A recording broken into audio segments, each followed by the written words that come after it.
From the city of Peaky Blinders, Birmingham, England, I would like to introduce you to Paddy Dandar. As the world becomes more automated and the robots take over, it's imperative that we build the right human skills for the future. So pull up a chair, grab a samosa or two, and make yourself very uncomfortable. Hey folks, thank you for joining us for another episode of the Superpower School podcast. I'm your host, Paddy Dandar, and today I have a subject matter that I think all of us could do with. It's all about personal brand. And I've been focusing on my personal brand over the last few months. And I have to say, I don't think I've cracked it just yet. I've been making small steps in that direction, and I'm hoping my guests today are going to give me a few hints and tips, as they will for you. And so today we have personal branding authorities, Tonya Eberhart and Michael Carr. And I pronounced your names right, I think. Hey guys, how you doing? Great. Yes, you did. Good job. You nailed it. Awesome. Thank you for having us on. Thank you so much. Normally I have some bloopers where I mess up the surnames, but today we're good. That was a first take, one take wonder there. So yeah, love it. Good. So folks, I'd love to know what superpower you'd like to bring to the episode. Okay, so we like to bring the superpower of unveiling your inner star through personal branding. Oh, that sounds very deep. Yes. And this is a first for me because I've never had two guests on at the same time. So you'll have to bear with me and I'll see how this works because I'm sure you're pros at this, but yeah, we'll see how it goes. So in terms of your background, can you just let us know a little bit about your journey up until now? Sure, I'll start that. I started out selling vacuum cleaners door to door in the U.S. to pay my way through college, and found out very quickly that I had to come up with a really good story if I was going to be able to enter people's homes and sell them something that was $600 to $1,000 back in the 1980s. And I was discovered by somebody in the radio world, and they said, why don't you just come and work in radio? And that was on the sales side of things. So I did, and realized very quickly I needed to have a story there too, because the first thing that happened is if you think you get doors slammed in your face trying to sell vacuum cleaners, you would be correct. But you get more expensive doors slammed in your face in the radio world where you're asking people for $5,000 a month for advertising. So I realized very quickly I did not like having the door slammed in my face. And if I wanted to change the way that those high-level business people saw me, I needed to change the way that I presented myself. And so several years later, I would give birth to the brand face mantra, which is people don't do business with a logo, they do business with a person. And that's when Brand Face not only became a book series, it became a business. So that's around the same time frame that I began working with Michael. Yeah, I have the distinction of actually being a client before I became a partner in the company. And so when I hired Tonya, I had a real estate company. I've been in the real estate business for 28 years now in the United States. I started off as an auctioneer and then got into the real estate business. And then I got caught up in the mortgage debacle of 2007, 8, 9, 10, 11, 12, 13. But good auctioneers are always working themselves out of a job. I ended up licensed in 31 states of the United States as a broker and as an auctioneer, and I've been involved with more real estate transactions than any one broker on earth. Doesn't mean much to people unless they know it. When you come back to home, and I started building my regular brokerage as the market began to stabilize and come back. Hallelujah! And I met her and hired her as a full turnkey marketer. I thought I needed marketing. She said, you didn't need marketing, you needed branding. Nobody knows who you are in this space, and you've got to build that name and let the community know why you're valuable to them and why your expertise is valuable to them. And I didn't know she had written a book, and she was launching that at the same time. And so I did what she told me to do from that point on. So now I just tell people the secret to my success is just listening to her. And so afterwards, it worked so well. My company took off. The branding worked fantastically. My agent started getting branding, and the ones that got branded, they made more money in the real estate business than their counterparts did. Tonya asked me to be a co-writer in the second book of Brand Face, which was direct at real estate professionals. It became a #1 bestseller, an international bestseller. So we wrote another one to entrepreneurs, and she asked me to join the company, and I did. And another great decision. So, and then that led us to you. That's right. So, To me. yeah, That's right. That allowed us to be invited onto your podcast. So thank you very much, Paddy. Oh, no, I'm very grateful that you guys actually accepted, because for me, I see podcasting as a way of being able to speak to interesting people that you probably would never have the opportunity normally. How on earth would I ever have got in touch with you guys all the way on the other side of the world? Because you're in Georgia, Atlanta, is that? yes. And me being in Birmingham, it's just like completely different worlds. It is. And we couldn't agree with you more. We love the podcast arena because for that very reason, we get to talk to people, and thank heavens for technology, right? And we can have this conversation right now as if we're in the same room together, and we can forge friendships with people we may never meet face to face, but they're friends nonetheless. And we get to have interesting conversations and interesting subjects, and hopefully value add to your listeners and how they can help elevate themselves. And what Tonya said a long time ago, that a great brand doesn't just change how other people see you, it changes how you see yourself. So hopefully we can add some value to your listeners and unveiling their inner star. Awesome. So if someone's sitting at home listening to this, or they're jogging or whatever they might be doing, and they're thinking, well, so what? Why should I care about personal branding? I've got a 9 to 5 job. Like, why should I care about this stuff? Could you tell me how I would answer? That's a good question. Great question. I don't know if we've ever been asked that. Yeah. That's awesome. Yeah. The way you present yourself and put yourself out there in the universe determines what comes back to you. Okay. And when it comes to business, it doesn't matter if you're a Fortune 100 company or where you are. At the end of the day, you're going to do business with a human being. At some point in your journey, you're going to make that decision based on that. And we work especially with people who are the face of their business, the face of their company. But we also realize that no matter what station you are in life, even if you're working a 9 to 5, your position and how you present yourself should be very important to you in determining what you get back in the universe. So it all begins there on a more like spiritual, ethereal level, right? But it matters even more so in business. Yeah. I mean, I was quite flippant there with that question, but I totally agree. For me, I have a 9 to 5 job. And if I think about it, why am I doing the podcast? Why do I try and build my personal brand? Well, for me personally, I can't speak for anyone else. It's about my ongoing journey, because yes, I'm employed by an employer today, but then tomorrow I don't know where I'm going to be. And so I just never want to be in a situation where I'm in this, like a rabbit in headlights, we say in the UK sometimes, when things have gone wrong and you're just like stunned and you don't quite know what to do and which direction to go. I'd much rather have built a network of professionals and people that I could then maybe tap into and lean on when I need some help. And I think for me, that's one of the reasons I do it, but I'm sure everyone has their own personal reasons. What are some of the reasons that people come to you with? Why do they approach you for your help? Well, we work with a lot of coaches, speakers, authors, podcasters, and entrepreneurial spirited people all over the world, which again, back to technology is pretty awesome because we get to do that. Right. But when it comes to any forward-facing business like that, people need to know the why you do what you do, right? So when we teach people about building their brand, we are like, all right, you need to answer 5 questions with your brand and with your personal brand. Now, if you've got a podcast, if you've got, like I said, any forward-facing service industry business, right, then this fits. People need to know why, how you can help them, what qualifies you to help them, which is really who you serve, how do you serve them, right? What qualifies you to serve them?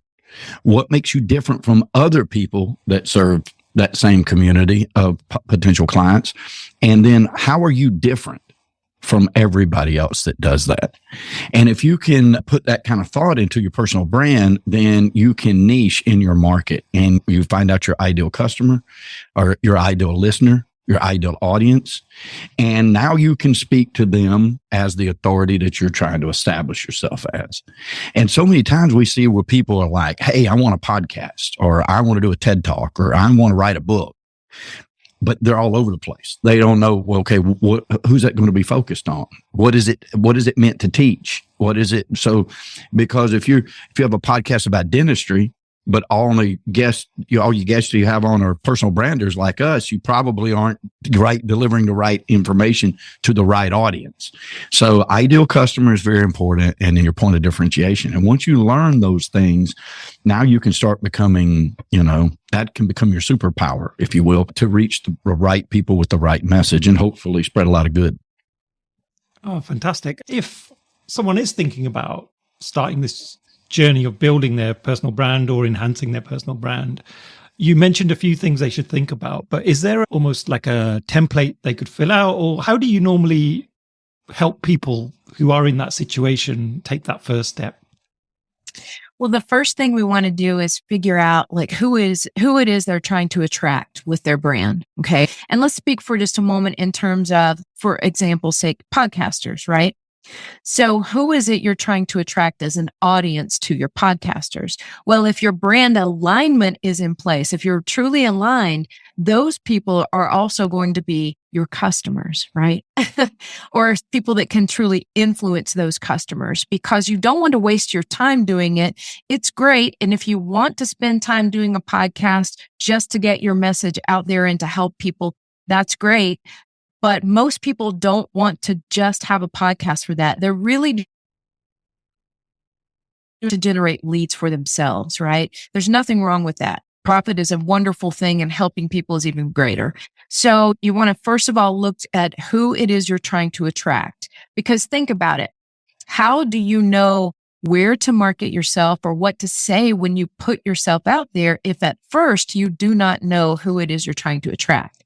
So we got to know that first. Second thing is you've got to know what truly makes you different. What are your points of differentiation? We like to say better is subjective. What might be better for Paddy might not be better for Michael, but different is inarguable. And so if you can share how you're unique, that's going to attract more people than anything else, because they're going to feel like they're more aligned with you. Oh, you do that? That's exactly what I'm looking for, right? So it all begins with those things, and then building that brand after that. And we can talk a little bit more about how we execute those things if you'd like, but that's where it all begins. Ideal customer profile, and then your points of differentiation. How are we going to position you in this space so that you are unforgettable and so that your message is super compelling to those people you're trying to attract? Oh, I like the word different. That's something that I think for years I had put to one side, because I worked in big corporates for a long time and I felt like I had to be the same as everyone else. And it was only until I met my previous boss, who's actually Texan. She was a lady called Gabrielle Patrick, and she was almost a godsend for me, because I think through Gabby, I realized that actually being different is actually quite good, especially in a big corporate, because you then do stand out. And for years, I'd suppressed my culture, for example, my Indian heritage. I used to always think that no one wants to know about that.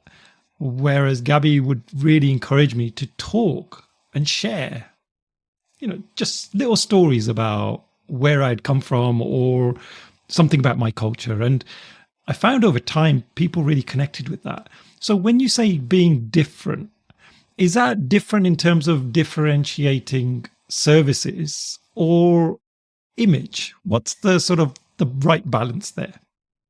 Yeah, that's a great question to say. It's individual, right? Because sometimes you offer a lot of the same. So let's take, for example, the real estate genre where Michael spent most of his time, is they offer the same services, right? So you're doing the same things for people. So you have to ask yourself, how are you serving them differently while still doing those same things. And it could be that you are more responsive. It could be that you're more nurturing, more hand-holding. It could be that you get down to business. Let's just get this done. It could be that you have more knowledge in the legalistic side of things. So if they're transactions a little bit more complex, they might appreciate that. It could be that you have experience that is super unique. Maybe you're an investor. Maybe you have rental properties, those kind of things. So you tap into, it's not just about finding out what makes you different. It's about finding out what makes you different that also is attractive to the people you're trying to attract. So it's this great formula, right? And they have to align. Got it. And so if you're then going to help me, for example, and I may be savable, I'm not sure. So how would we start this journey then? So I've figured out my audience, I've figured out my differentiating products, etc., and services.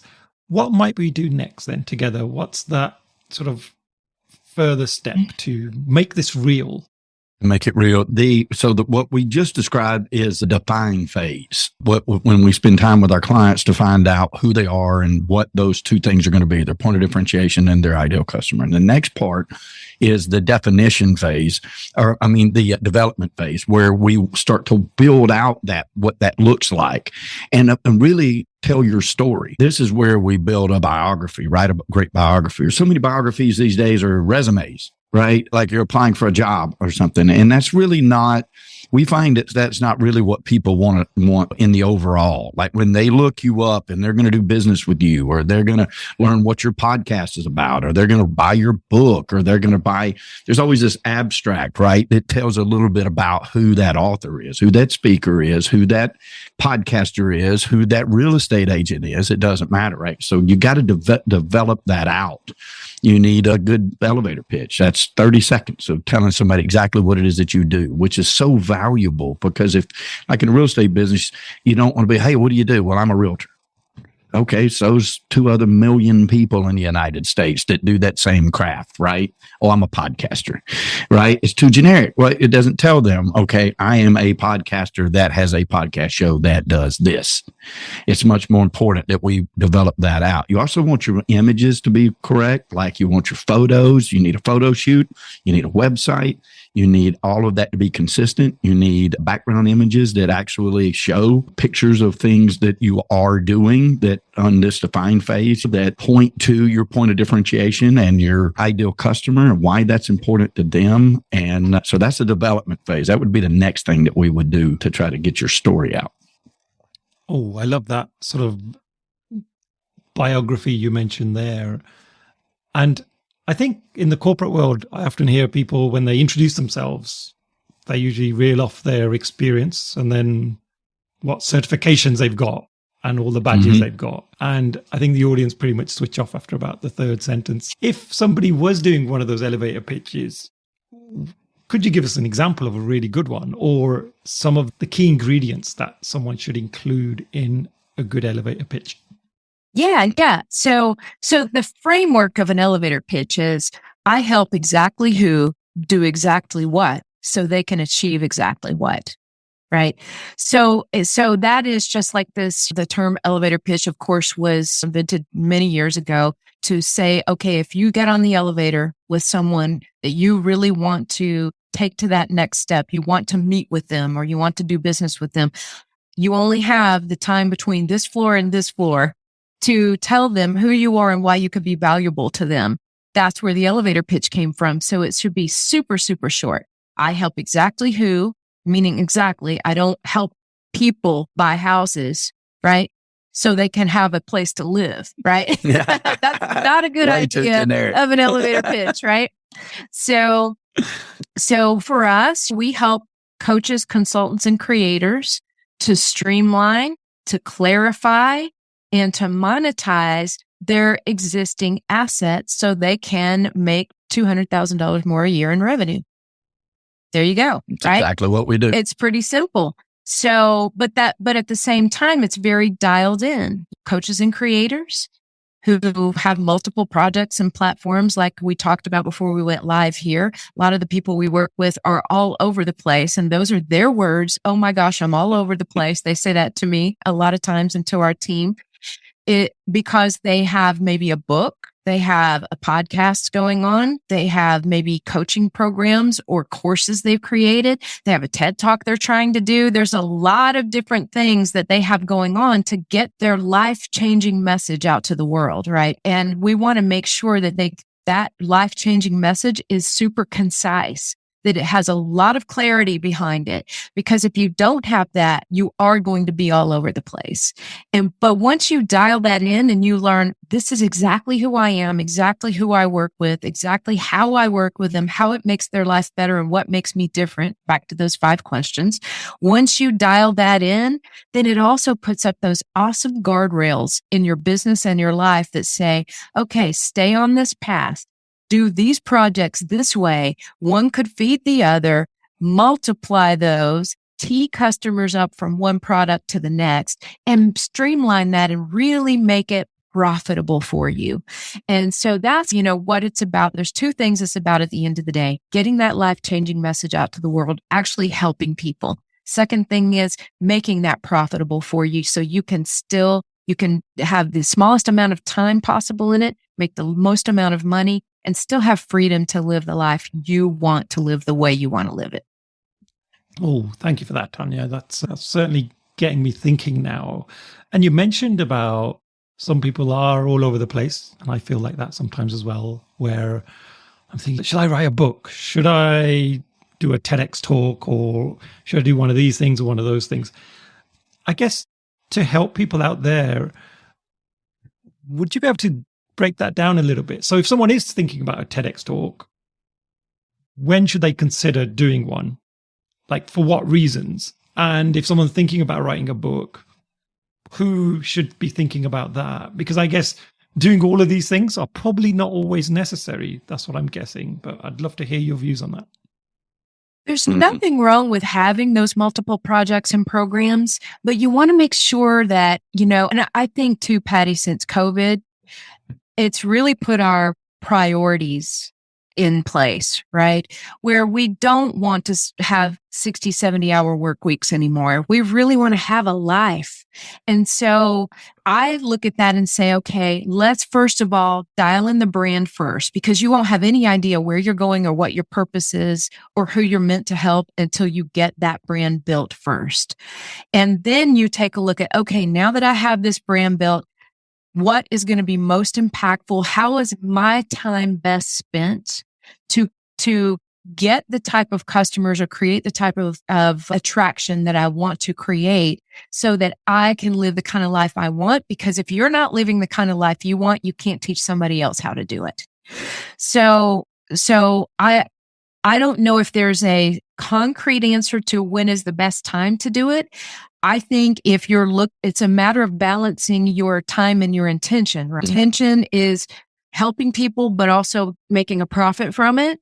And there's only so much time you have in the day. So which projects are going to be most helpful? Sometimes once you get one off the ground, then it's kind of on autopilot. It takes care of itself. And then you can launch the second one later, or you launch one and it brings you a certain set of clientele and you can do a program with them, tee them up for the next more expensive program that you have to offer, right? And layer those in such a way that you're growing your business while spending no more time in it.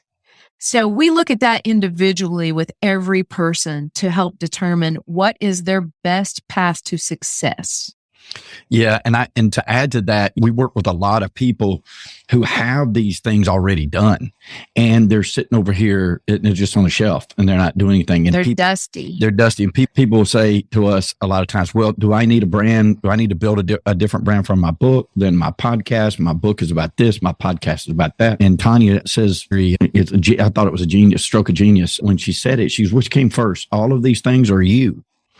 And of course, the answer is, well, I came first. Okay, well, then the brand is you. And what you did is a podcast and a book and a TED Talk and so it really, you get this sigh of relief from those people who have built those things out thinking, okay, I've got 3 different things that need to go in 3 different directions. And what we bring it back to them is like, no, you are the direction. And so your book should feed your podcast, get audience towards your TED Talks. Your TED Talk should go to your podcast. You like show them how all of those programs should work together, and they are based under you because you started this. Why did you start this?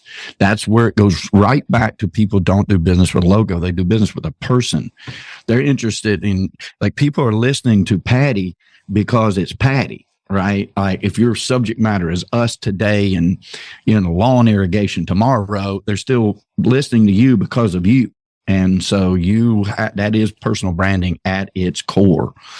And we get a lot of people entrepreneurially that are scattered all over the place like that. We can say, no, let's corral all this in because it's all valuable, because it's all based on you. Got it. That sounds really interesting. And I love the way you mentioned it's about you. You came first as a person and an individual. That really encompasses it really well. In today's world, social media is huge. And I see lots of people jumping on social media, trying to get their message across. Some do it well, some don't. Could you give us some advice on that front? And how important is social media in terms of building your brand? Hi folks, sorry for the quick interruption, but before we continue with this awesome episode, I have a huge favor to ask. If you're enjoying these conversations and you're finding it's giving you value in your daily challenges, then I'd be extremely grateful if you could leave a short review and subscribe to whichever platform you're either watching or listening to this episode on. That's it. Let's get back into the episode. It's hugely important. Very important. It's a big community of people. And I think I'll take it back to something that you mentioned, that you said one of your supervisors or CEOs said to you, don't ignore your Indian heritage, your Indian background. Definitely share that. I think we're people first and professionals later. So people before profession, right? So when you put yourself out there, don't be shy about sharing where you come from, why you do what you do, how you grew up. We always look at, and when we go through the process with people, we start with, okay, tell me how you grew up, right? Tell me who or what might have influenced you in your life to really get you to this point that you're at right now today. Because I promise you, Paddy, everything you're doing and everything every coach or creator or consultant's doing right now that's listening to this podcast, it started when they were young. There was some sort of connection, the way you grew up and where you come from, that influenced who you are and how you help people and how you show up in the world today. So that is so huge on social media. Of course, you're going to share the professional stuff and your competency and your credibility, all of those things. But sharing who you are as a person first, that would be my advice. Yeah, because I think that's the drawing card. People are interested in that. They want to know. And I would say this about social media too. Like we're past the days where you go after social media for millions and millions of followers.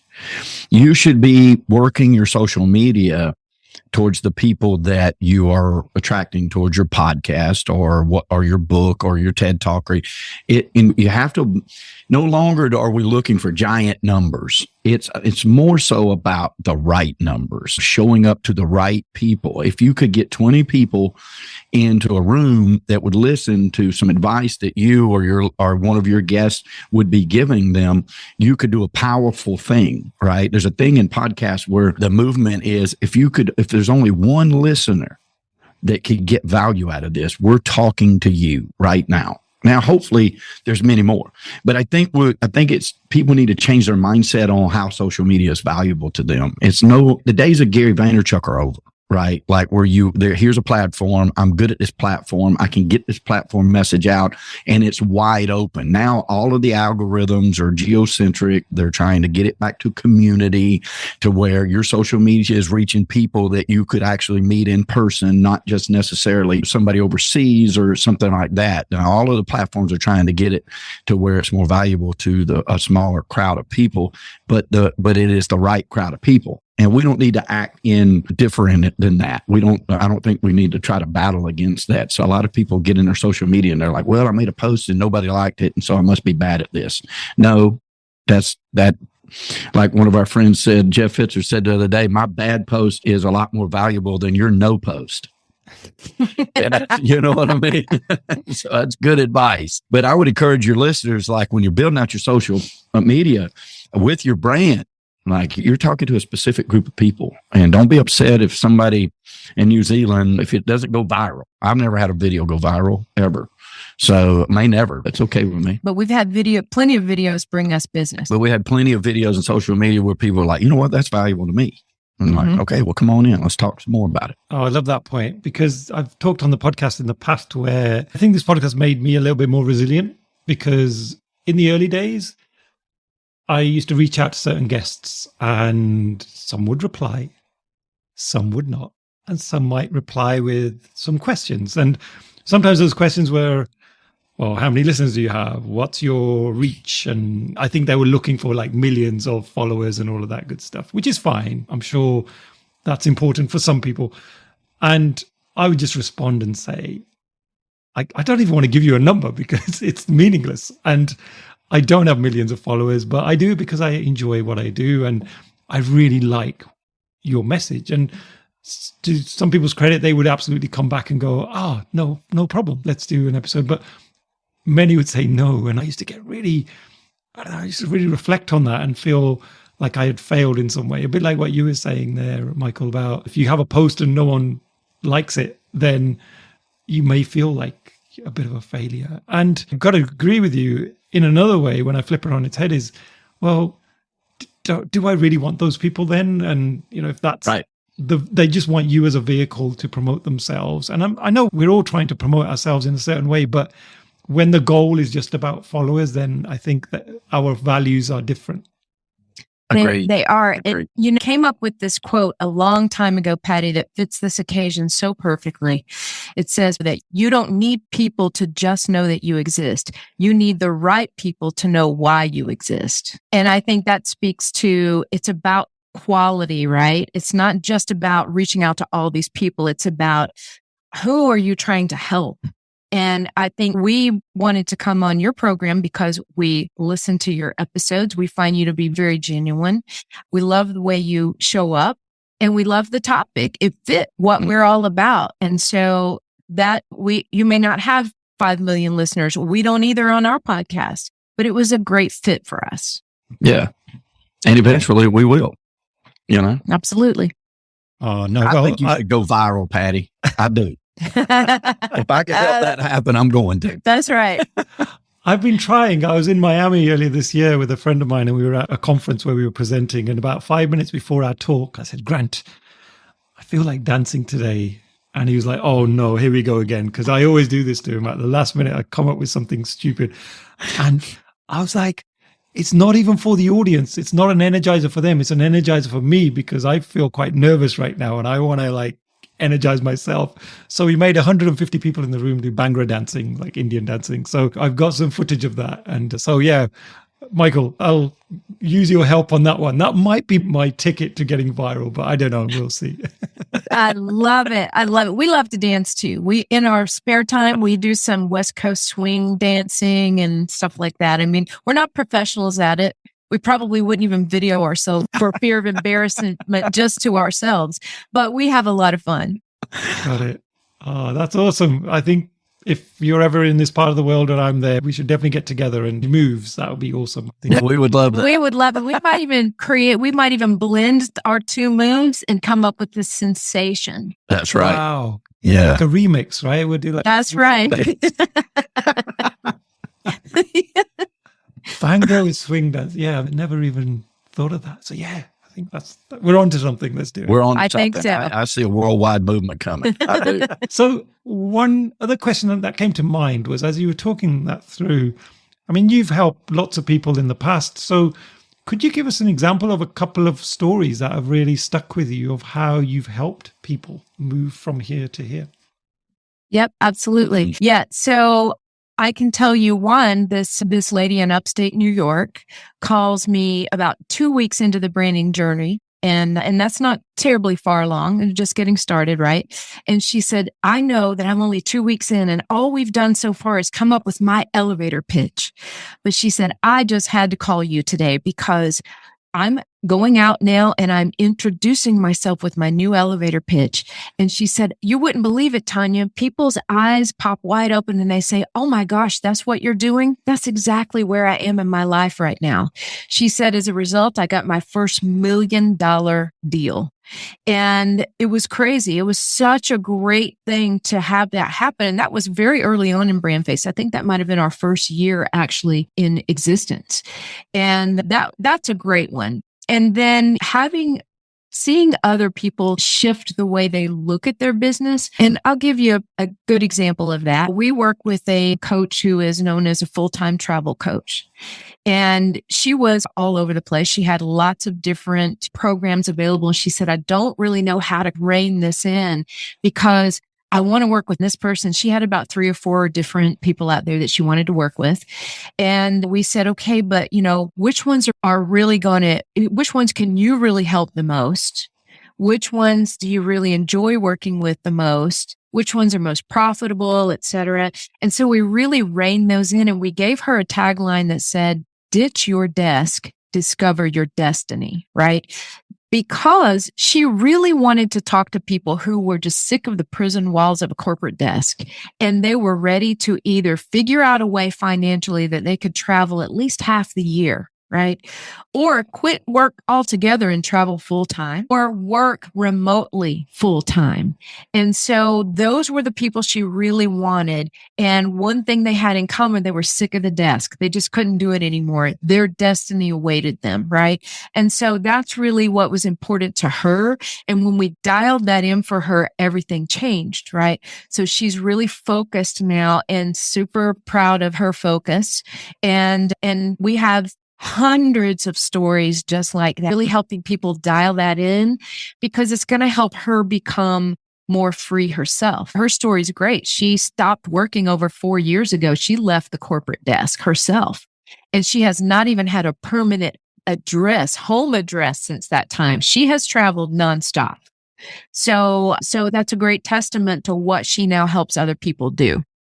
So there's just a couple of examples there of how it changes people's lives, changes their focus and what they're meant to achieve in their own destiny. Nice. Love that. Thank you so much for sharing. You bet. Very nice. Here's a question for you. If you had to do everything again in terms of BrandFace and the work that you do, and you were to go back in time, are there 1 or 2 things you would do differently? And if so, could you share those? Yes. I would have started BrandFace 20 years earlier. I wish I'd had somebody like us back then, because I learned the lessons I learned early on are the very lessons we're teaching today. But I didn't really have, it took those number of years, like 25 years, for me to pull together all the concepts that we're using now. So I kind of wish I'd known that stuff, I'd have pulled it all together much earlier, but I wouldn't trade that experience for anything, because you only have something truly beneficial to offer others once you've gone through some sort of major obstacle, and you figured out how to do it yourself. And now, right, you've fire tested it, and now you've put it and organized it into a way that anybody can use that system. And so that's what I wish. Michael, anything from you? No, I would add the same thing. People ask me all the time, like, hey, what's the one piece of advice you give to people, or the piece of advice to yourself, 20 years, a younger version of yourself? And I'm always like, be bolder. You should be bold with your plans, be bold with your brand. You'll attract the right people if it's dialed in correctly. You'll make more money easier, and you break the roller coaster cycle in a lot of ways that way. And I would tell people, be bold now. Yeah. Like, now's the time. So many people get caught up on, oh, the economy, this. No, there's always going to be times like this, no matter what that time is. And humanity has shown over millennia our stickability. So be bold. Get out there and do it. Tonya says the best time to have planted a tree was 20 years ago, and the second best time is right now. Fantastic. Thank you so much for sharing that. We're fast running out of time, and I know you guys have got busy schedules. One last question from me was, if somebody wants to know more about this topic, can you recommend any resources, any great books? I see there's one on the shelf that people can then review for themselves and get some more learning. Yeah. So we happen to be, here's books right here that we happen to be a part of. Very brand new off the shelf. brand new shelf. It's Podmatch Host Mastery, and we happen to be contributing authors there. We're somewhere with another group of very professional people. We're very honored to be a part of this book. So I think that's a good one for your listenership right there. Yep. It's Podmatch Host Mastery. Yep. And here's the other one, Podcast Guest Mastery. It came out at the same time. So if you're out there listening and you're either a podcast host or a podcast guest, which almost all of your audience either is a podcast guest at some point or wants to be, this book's going to help you learn exactly how to do it to maximize your time and reach and get people to reach out to you, attract the people you're trying to attract. So yeah, we'll say promotion of our first book later, but these Podmatch books, and this is also in conjunction with Alex Sanfilippo, who is the founder of Podmatch. He's a phenomenal human being. If you guys don't know him, if you haven't checked out Podmatch yet, do it. Yeah. Do it. Awesome. No, thank you so much. That's definitely one on my list now. I should definitely look at those. Actually, both of those, because I think it'll help me in two ways. So thank you so much. And your book then, let's just very quickly talk about your book. Sure. Absolutely. It's build your personal brand, boost your business, and it is brand Facebook. It's meant for entrepreneurs or anybody with an entrepreneurial spirit. And that teaches you a lot about personal branding, why you should do it, how you do it, lots of unique ideas. Oh, well, I just want to thank you so much, both of you, because I really didn't know what to expect from this conversation. Having two guests as well, I was like, do I ask each of you a question? How do I do this? But you've made it so easy for me as a host. So thank you so much. I'll leave you with the last word. Any final words you'd like to leave the listeners with? Now, I just want to say thank you, Paddy, because you are the quintessential host and we appreciate you giving us your time. Your time is very valuable. And if anybody out there, hey, if you guys enjoyed this, go give Paddy a 5-star review. Yep. Follow him and give him a good review. That's what we would ask for. We've enjoyed him and hope you enjoy his subject matter also. Oh, you guys are such lovely people. Thank you so much for that. And yeah, I'm going to definitely stay in touch with you guys. So looking forward to seeing your journey get even bigger and getting to those 5 million followers you were talking about. Like that. I like that. That's right. Yes, definitely. Thank you so much. Thank you, Paddy. There you have it, folks. It's the end of another insightful episode. And as always, thank you so much for sticking around to listen to this episode and for helping support me and encouraging me to create more content for you guys. If you'd like to get in touch with me directly, you'll find my email address in the show notes, or equally head over to the website and click on the contact link. And I promise I will respond to every single message I receive. I'm always looking for your feedback, so if you'd like me to change things up or improve things, I would love your opinions.